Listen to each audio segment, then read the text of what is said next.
वहीं भोपाल से बड़ी खबर है, एग्जिट पोल को लेकर कांग्रेस का फरमान। कांग्रेस प्रवक्ताओं को एग्जिट पोल की डिबेट से दूरी बनाने का फरमान। पीसीसी ने अपने प्रवक्ताओं को जारी किया फरमान। झारखंड और महाराष्ट्र के एग्जिट पोल डिबेट में शामिल नहीं होने के निर्देश दिए गए हैं। तो कांग्रेस की तरफ से स्टैंड लिया गया है।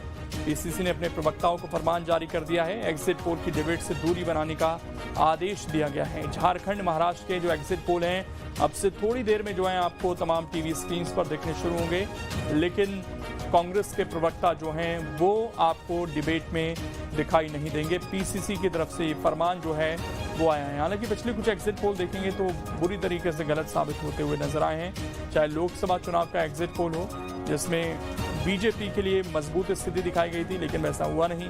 हरियाणा का एग्जिट पोल आप देखिए जिसमें ये बताया गया था कि कांग्रेस की वापसी होगी, लेकिन वहां भी ऐसा होता हुआ नजर नहीं आया। अतुल हमारे सहयोगी इस वक्त जुड़ गए हैं ज्यादा जानकारी के साथ। अतुल, कांग्रेस का ये स्टैंड क्या दर्शाता है?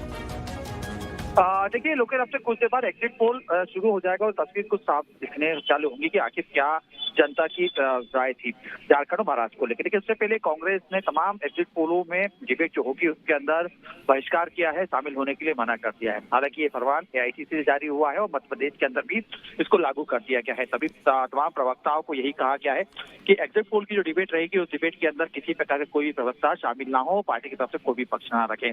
देखिए इसके पीछे तर्क जो है कांग्रेस नेता यही देखते सिखाए रहे हैं कि जो एग्जिट पोल होता है वो गड़बड़ साबित होता है, गलत साबित होता है, जिसकी वजह से कई बार कांग्रेस के जो पदाधिकारी हैं या कार्यकर्ता हैं वो भी हताशा में चले जाते हैं। तो ऐसे में इस बार ये पहले से ही स्थिति स्पष्ट रखी है कि क्योंकि झारखंड और महाराष्ट्र पूरी ताकत के साथ कांग्रेस और सहयोगी दलों के साथ उन्हें चुनाव लड़े हैं। तो ऐसे में चुनाव परिणाम के पहले किसी प्रकार से जो पदाधिकारी है या कांग्रेस के जो कार्यकर्ता है वो हताशा में ना जाए, उससे इसलिए उन्होंने ये निर्णय लिया है कि किसी भी प्रकार की जो डिबेट होगी एग्जिट पोल के बाद की उसके अंदर शामिल नहीं होंगे। बहरहाल लेकिन कहीं ना कहीं इसमें कांग्रेस की तरफ से पूर्व के एग्जिट पोलों का भी उदाहरण देते हुए दिखाई दे रहा है कि पूर्व के जो एग्जिट पोल थे वो उसमें दूसरी पार्टी की आगे बढ़ता है वो दिखाई दिया था, दूसरे दलों को आगे बढ़ता हुआ दिखाई दिया था। पक्षपात के कांग्रेस तमाम जो नेता है वो आरोप लगाते हुए दिखाते हुए दिखाई दे रहे हैं और उसका बहिष्कार करते हुए दिखाई दे रहे हैं। देखिए अब कहीं ना कहीं कुछ ही समय बचा है और अब के बाद जो मतगणना शुरू होगी और मतगणना का दिन बिल्कुल करीब आ चुका है। ऐसे में कांग्रेस किसी प्रकार की हताशा को लेके जो है आगे नहीं बढ़ना चाहती है, इसलिए एग्जिट पोल में तमाम जो प्रवक्ता हैं उनको एग्जिट पोल की जो डिबेट है उसमें शामिल होने से मना कर दिया है। लोकेश, शुक्रिया अतुल आपका जुड़ने के लिए और जानकारी देने के लिए। तो कांग्रेस के प्रवक्ता डिबेट में हिस्सा नहीं लेंगे, ये साफ हो गया।